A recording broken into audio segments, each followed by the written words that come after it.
안녕하십니까. 현대투자연구소 송지호입니다. 이번 시간은 네페스에 대해 집중적으로 살펴보도록 하겠습니다.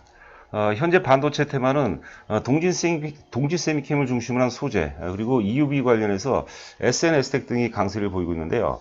한편으로 본다면 과열권이라 볼 수도 있고요.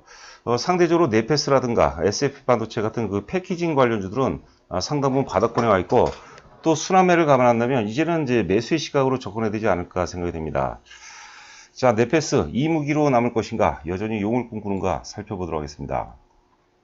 네페스 투자 전략 한 세 가지로 요약을 해봤습니다. 첫 번째는 4차 산업혁명의 중심에는 단연코 비메모리가 있다고 봐야 되겠고요. 한국 경제의 미래 성장 동력이라고 봐야 될 것 같습니다. 아울러서 비메모리 경쟁력은 패키징에서 결정이 된다 해도 이제 과언이 할 정도로 상당히 중요한 요소로 작용을 하죠. 과거 이제 그 메모리 같은 경우는 소품종 대량 생산이기 때문에 이제 패키징이 별로 중요한 역할을 못 했는데요. 비메모리 같은 경우는 이제 다품종 소량 생산이기 때문에 패키징에서 승부가 난다 해도 과언이 아닐 것 같습니다. 두 번째, 패키징 분야 네페스 핵심 기술력에 대해서 살펴보도록 하겠습니다. 역시 그 기존에 대만의 TSMC가 강세죠. 세계 최초로 개발했죠. F5WLP, 우리가 팬아웃 와이퍼 레벨 패키지라고 하죠. F5 PLP, WLP를 뛰어넘는 차세대 패키징 기술 F5 PLP 기술을 네페스가 2017년도로 기억하고 있는데 세계 최초로 개발을 했습니다. 아울러서 이제 관련해서 이제 하반기에 의미 있는 시그널들이 나온다고 그러는데요. 제가 이제 자료를 준비하면서 네이버 등을 포함해서 자료를 검색해 보니까 네페스 관련된 뭐 기사거리가 별로 없는 것 같아요. 그런데 이제 그 조만간에 PLP 관련해서 이제 장비 입고가 완료가 되죠. 그리고 이제 의미 있는 어떤 그 이슈, 의미 있는 어떤 그 보도들이 좀 나오지 않을까 싶습니다. 잠시 후에 우리가 자료를 통해서 살펴보도록 하겠고요. 세 번째는 이제 앞서도 잠시 말씀드린 바와 같이 반도체 순환매 과정 속에서 상승이 임박한 상태가 아닌가 싶습니다. 일단 그 네페스하고 이제 SNS텍과의 상관관계도 살펴보도록 하겠고요. 또 예전에도 제가 자주 말씀드렸는데 네페스 같은 거 흐름 보면은 KMW라든가 오이솔루션 이런 어떤 그 5G 테마하고 상당 부분 유사한 흐름을 보이고 있습니다. 뭐 그 부분도 살펴보도록 하겠습니다. 자, 보시는 그림은 이제 네페스의 월봉 차트입니다. 월봉 보더라도 뭐 우리가 일봉으로 봐서는 뭐 단기 추세가 깨진 것 같고 어쩌고 그런 것 같지만 월봉 보시면 아직까지 굉장히 훌륭한 모습이죠. 전에 이제 3월 달에 역사 고점 38,300원까지 갔었는데 저희도 많이 흥분했었습니다. 그 전에 저희가 주력주에 한번 편입을 했었는데요. 뭐 여하튼 간에 그 말씀을 드리는 게 아니고 2010년, 11년 정도에 이제 23,000원 최고점을 돌파했는데요. 2019년도 들어서면서 이제 그 고점을 돌파하죠. 그래서 23,000원 기준으로 23,000원 아래 같은 경우는 이제 우리가 3차 산업이라고 해야 될까요?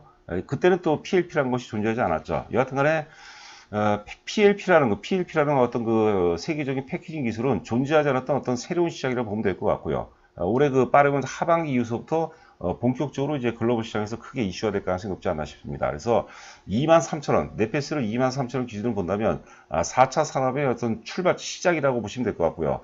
과거에는 23,000원이 이제 상투였고 고점이었다면 이제는 23,000원이 4차 산업의 출발점 혹은 이제 PLP의 새로운 어떤 그 바닥이라고 우리가 바닥으로 해석할 필요가 있지 않나 싶고요. 그 프레토 지선이라고 제가 이제 방송을 통해서 자주 말씀드리는데요. 23,000원이 이제 저항선이었지만 돌파하고 나서 23,000원대에서 23,000원 전후에서 지지선을 확보하고 있다는 것은 우리가 프레토 지지선을 확보하고 있다고 그러죠. 과거의 저항선을 돌파하고 나면 이제 그 저항선이 지지선으로 바뀌는 게 우리가 프레토 지지선인데 주가가 이렇게 프레토 지지선을 확보하고 있다는 것은 수급적으로 봐서는 이제 개입된 세력의 힘의 크기가 이제 세다는 것을 의미하거든요. 아울러서 개입된 세력의 힘의 크기가 세기 때문에 다시 이제 반드시 역사적 고점을 돌파한다 이렇게 보시면 될 것 같아요. 그래서 네페스를 우리가 지금서부터 서서히 매수의 관점으로 접근해 간다면 뭐 28,000원대 초반이니까 기본적으로 한 5만 원 이상을 좀 도모하고 우리가 접근해야 되지 않을까 싶습니다. 뭐 단기적으로 보면 저희도 뭐 맞추기가 참 쉽지 않은데 좀 길게 놓고 본다면 또 상당히 그 비메모리 중에서도 패키징이 굉장히 중요하고 패키징에서는 사실 어떤 그 독보적인 기술력을 갖고 있기 때문에 상당히 의미 있고 상징성이 있다고 봐야 될 것 같습니다. 자, 보시는 이제 그림은 삼성전기 PLP 사업을 인수했죠. 작년 초에 인수했는데 왜냐하면 원래 이제 그 애플의 AP칩 같은 경우는 2015년까지는 이제 삼성전자와 TSMC가 공동으로 나눴는데요.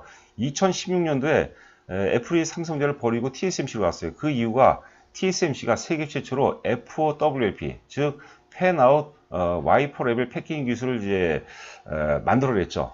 그래서 이제 판세를 완전히 뒤집었다는 그런 얘기입니다. 그래서 TSMC가 2020년까지 올해까지 이제 물량을 독점하고 있는데 사실 그 삼성전자 쪽으로 일부 물량이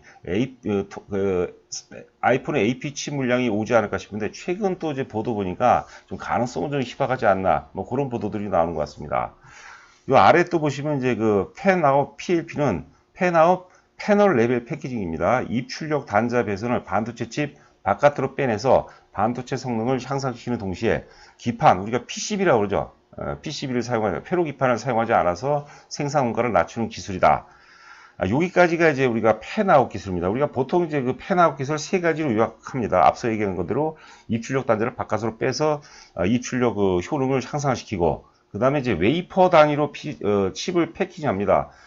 예전에는 이제 그 칩 단위로 해서 이제 패키징했는데 이제는 이제 통째로 웨이퍼 단위로 해서 칩을 이제 패키징하고 또 이제 PCB가 없다. 이렇게 세 가지 정도로 우리가 세 가지 정도만 기억하시면 될 것 같습니다. 그리고 맨 아래줄 보면 이제 팬아웃 PLP라고 그러죠. 그 패널 레벨 패키징 같은 경우는 잠시 후에 우리가 그 사진을 잠깐 보도록 하겠는데요. 원래 그 와이퍼 레벨 패키징 같은 경우는 그 원이죠. 원. 둥그런데 패널 레벨 패키징 같은 경우는 이제 그 사각형이거든요. 사각형이기 때문에 WLP보다 생산성을 훨씬 더 높일 수 있다. 그 부분에 대해서 구체적으로 잠시 후에 살펴보도록 하겠습니다. 자, 이건 예전에도 한번 말씀드렸던 것 같아요. 네페스가 이제 차세대 반도체 패키징 PLP를 세계 첫 상용화 시켰다. 상용화에 성공했다. 이게 이제 2017년도 기사거든요. 그래서 뭐 잠깐 읽어보면 이제 네페스 관계자는 PLP는 기존 WLP의 우수한 물리적, 전기적 특성과 열 방출 특성 등을 유지하면서 대형 패널 상태에서 단 한 번에 대량의 칩을 패키징할 수 있어서 제품의 경박 단소, 가볍고 얇고 짧고 적은 것을 구현하면서도 가격 경쟁력을 높일 수 있다. 그리고 최근 스마트폰, 태블릿, 자동차 등 다양한 산업군으로 확대 적용하고 있는 시스템 반도체 PLP 공정을 적용하면 패키지 산업의 패러다임을 주도할 수 있을 것으로 회사는 기대하고 있다. 생산 원가를 크게 또 절감할 수 있다. 뭐 이 정도로 보시면 될 것 같습니다. 이게 그 그림입니다. 워낙 그 글자가 작아서 안 보이는데요. 여기 보시면 이제 윗부분이 이제 우리가 와이퍼 레벨 패키징이고, 웨이퍼죠. 제가 자꾸 와이프라고 그래요. 죄송합니다. 웨이퍼 레벨 패키징이고, 아래가 이제 패널 레벨 패키징입니다. 여기 보시면은, A하고 B로 나눠지는데, 우리가 원으로 돼 있으면 아무래도 효율성이 떨어지죠. B 부분이 훨씬 더, 패널 레벨 패키징이 훨씬 더 이제 효율적이라고 이제 보는 거죠. 5배 생산, 동일한 공정 내에서 했을 때는 5배 생산 효율이 있다고 기사에서 또 나오고 있습니다. 자, 네페스. 그리고 이제 가장 걱정들 하시는 게 저희 회원분들도 많이 이제 문의를 해오십니다. 삼성이 지금 PLP 기술을 갖고 있는데 네페스하고 경쟁 관계 아닌가? 물론 일부 경쟁 관계도 있지만 결국은 상생가죠. 물량이 좀 워낙 많기 때문에 또 잠시 후에 또 자료를 보도록 하겠지만 지금 아직까지 기술력은 네페스가 삼성보다는 뭐 많이 훨씬은 아니지만 상당 부분 낫다라는 그런 또 얘기가 평가가 또 있습니다. 여하튼간에 삼성이 PLP를 채택하면 시너지 때문에 지금 네페스의 가장 큰 고객은 뭐 이유 같은 경우는 삼성이거든요. 큰 폭의 수혜가 예상이 된다고 그런 거죠. 자, 삼성전자는 대만 TSMC가 개발한 기술인 이제 WLP에서 PLP로 전환을 서두르고 있다. 네페스는 삼성전자 PLP를 본격적으로 채택할 경우 수혜가 가장 큰 기업이다. 예전에 2월달이네요. 한국경제 2월달에 나온 자료입니다. 그리고 이제 6월 1일자 상상인증권 보고서가 최근에 나온 보고서 중에 하나입니다. 제 생각하고도 좀 일치하는 것 같아요. 단기 실적으로 볼 것인가. 실적은 안 좋죠. 단기 실적으로 볼 것인가 아니면 완전히 새로운 잠재력을 볼 것인가. 이무기냐 아니면 용이냐. 뭐 이런 식으로 제가 좀 해석을 해볼 필요가 있고요. 상상인증권에서는 이제 2020년 퍼 기준으로 뭐 57,000원에서 6만원 이상 가시권도 가능하다고 그러는데 사실 주가라는 게 이성으로 가는 게 아니죠. 보통 이제 미래 가치를 미리 굉장히 빠른 속도로 주가에 선반영한다면 이게 뭐 불과 6개월 안에도 뭐 5만원 넘어서 6만원까지도 충분히 갈 수 있다고 보면 될 것 같고요. 대중들 시각에서 우리가 흥분하거나 확신을 갖는 시점이라면 이제 거의 대부분 이제 상투라고 보시면 될 것 같습니다. 자, 2021년 내년서부터 내후년 동사의 최대 고객이 될 것으로 주시장에서 인지하고 있는 글로벌 통신칩, 이게 퀄컴이죠. 퀄컴 업체 이제 잠재 수요에 대한 기대가 높기 때문입니다. 퀄컴 분량이면 어마어마한 것 같아요. 퀄컴은 사실 CDM이라고 그러죠. 우리가 코드 분할 다중 접속 방식이라고 저도 예전에 외워놨는데 이 퀄컴이 세계 최초로 개발했어요. 그런데 사실 별볼일 없어요. 근데 우리 한국이 제가 자료를 찾아보니까 1996년 1월서부터 이제 세계 최초로 상용하면서 우리나라 때문에 퀄컴이 엄청나게 커진 거죠. 그래서 그렇기 때문에 우리나라 업체하고도 상당히 끈끈한 그런 인맥이랄까 하여튼 그런 게 있는 것 같습니다. 자, 시장의 기대는 잠재 고객향 PLP 조만간 장비 입고가 완료가 되고, 조만간이니까 한 6월, 7월 정도라고 보시면 될 것 같고요. 이런 부분들이 이제 그 보도라든가 보고서를 통해서 좀 이슈화가 되면은 주가에도 상당 부분 이제 긍정적으로 반영하지 않을까 생각됩니다.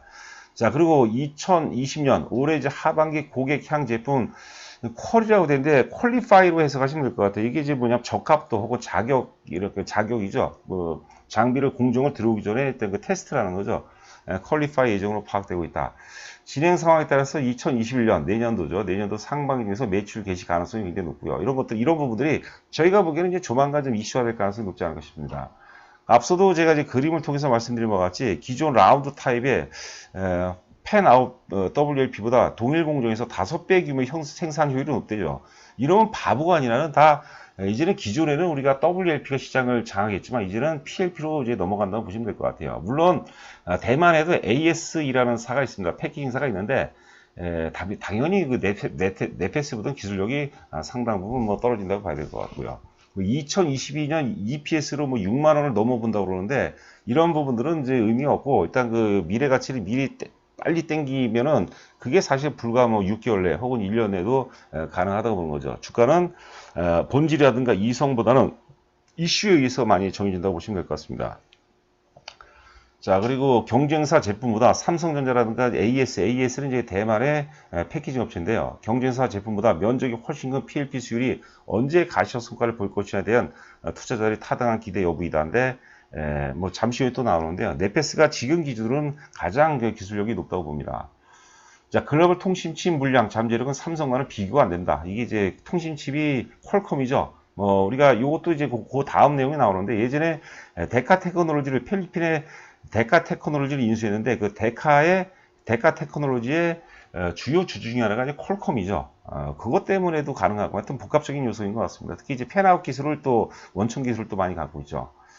글로벌 통신집향 캐파 증산, 설비 투자 증산은 충청도 청안에서 PLP 라인으로 준비 중입니다. 그리고 현재 1개 라인 클린룸이 완료가 됐다는 거죠. 이런 부분들이 좀 보도에 좀 많이 나아졌으면 좋겠어요. 그리고 지금 6월에서 7월 정도면 장비 있고 완료 예정이고 또 하반기 제품 퀄리파이로 해석으로 적합도, 자격 이렇게 해석의 필요가 있고 진행이 예상이 되고 자격이 갖췄나 안 갖췄나 거래처에서 확인하는 작업이죠.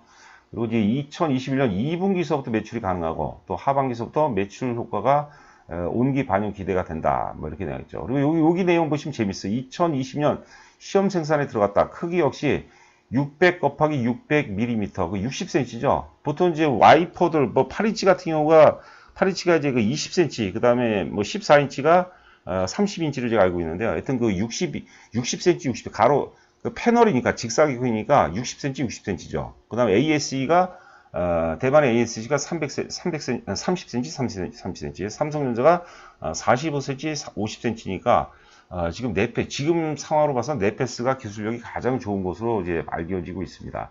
앞서도 얘기한 대로 삼성전자는 이제 상생 관계, 시너지 관계라고 보시면 될 것 같고요. 그 올해 실적이 굉장히 그 박하게 나왔어요. 지금 그 KB증권 보니까 거의 한 50억 정도로는 나와 있는데요.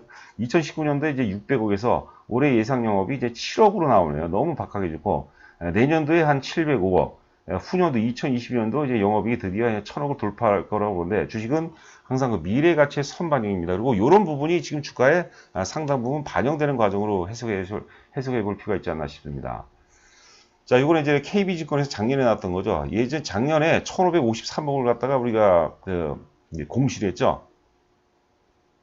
1553억을 갖다가 그때 증자 가능성이 있어서 상당히 좀 걱정이 됐는데 증자는 아니었어요. 자체 조달 그리고 차입을 통해서 조달했다고 그러고 지금 이제 그 PLP 관련해서 특히 F5 기술 관련해서 PLP 기술 관련해서 굉장히 투자를 이제 많이 하고 있는 거고 지금 이제 투자가 거의 이제 종료가 되는 그런 과정이죠. 그렇다면 이제 본격적으로 투자 회수 구간에 진입하는 그런 구간에 접어들고 그 구간에서 주가가 제일 많이 오른다고 봐야 될 것 같습니다. 그리고 작년 10월 1일 필리핀 소재 데카 테크놀로지 펜 아웃 기술 확보를 위해서 필리핀 현지 팹을 390억에 또 취득한 게 있고, 이 데카의 대주주 중에 하나가 이제 뭐 퀄컴입니다. 퀄컴. 그래서 퀄컴 이제 통신 칩을 아직 보고서는 밝혀지지는 않고 있는데, 그 내용입니다. 퀄컴의 통신 칩 부분을 수주를 받는다면 어마어마한 물량이 된다는 것이죠. 자, 지금 이제 네페스하고 SNS텍의 이제 관계인데요. SNS텍은 이제 EUV 관련해서 지금 물론 이제 실적도 괜찮은데 하여튼 이슈화가 되고 있죠. 극자에서 노광강정 뭐 삼성전자 10조 원을 투자한다. 이거로 이슈화가 되고 있는데요. 여하튼간에 지금 뭐 유사하게 움직이는 건 아니지만 여하튼간에 5월 들어서면서 주가가 완전히 갈리기 말이죠. 5월 들어서면서 네페스는 이제 하락 추세 있고. SNS텍 그 전에도 이제 네페스도 다소의 어떤 그 상승 추세를 보이고 있지만 SNS텍이 좀 가파르게 올라갔죠. SNS텍 쪽이 지금 시장의 어떤 최고의 스포트라이트 받고 지금 네페스는 지금 아주 뭡니까 그 매물을 소화하는 그 매도세를 막 계속해서 매도세에 지쳐가는 그런 모습인데요. 그 SNS텍도 그렇고 뭐 동진세미캠도 그렇고 하여튼 그 과열 신호들이 지금 나온 것 같아서 이런 것들이 조정받는다면 순환매상으로 그 매기가 지금 반도체 패키징 쪽이 좀 못 가고 있죠, 전혀. 네페스라든가 SF 반도체 쪽으로 이제 매기가 이전될 가능성이 높지 않을까. 그렇게 이제 우리가 해석을 해보자는 거고요. 뭐 잠시 요 이후에 이제 네페스만 차트를 보도록 하겠지만 지금 28,000원대 뭐 전후 가격대는 상당히 매력적인 가격대가 아닌가 생각이 됩니다. 자, 지금 이제 네페스하고 이제 KMW 5G의 대표 종목이죠. KMW의 상관관계인데 하여튼 그 상승 흐름이 유사했어요. 네페스도 그렇고 이제 KMW도 그렇고 2019년도 작년에 실적이 굉장히 좋았습니다. 그 주가가 이제 올라갈 수밖에 없고요. 그리고 이제 네페스는 실적이 굉장히 안 좋아요. 작년 대비해서는 뭐 실적이 형편없어요. 지금 KB증권인데 2018년도에 218억에서 2019년도에 600억이니까 3배가 거의 점프가 되죠. 뭐 폭발적으로 증가했다고 봐야겠죠. 그런데 올해는 뭐 급락을 하죠. 뭐 42억으로 나와 있네요. 42억. 저는 이제 뭐냐면 네페스가 600억에서 42억으로 영업이익이 급락하는데도 불구하고 폭락하는데도 불구하고 주가가 면면하게 상승 추세를 유지해주고 있다. 저는 여기 이게 핵심 포인트가 아닌가 생각됩니다. 미래를 바라보는 거죠. 미래를.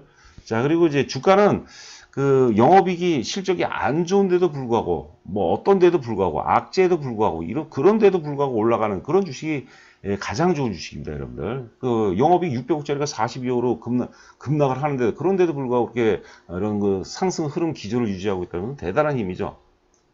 자, KMW는 이제 올해 많이 좋아지는데 상승률은 둔화되죠. 1360억, 1400억에서 1800억대인데 하여튼 그 상승 흐름은 같이 했지만 조종기 때는 보면은 뭐 네페스라든가 KMW가 비슷하거든요. 그런데 KMW 같은 경우는 실적이 좋아지는데도 불구하고 좀 이렇게 조정이 깊어졌고 네페스 같은 경우는 최악인데도 불구하고 이 정도라면은 제가 보기에는 굉장히 어떤 그 힘이 세다고 봐야 될 것 같습니다.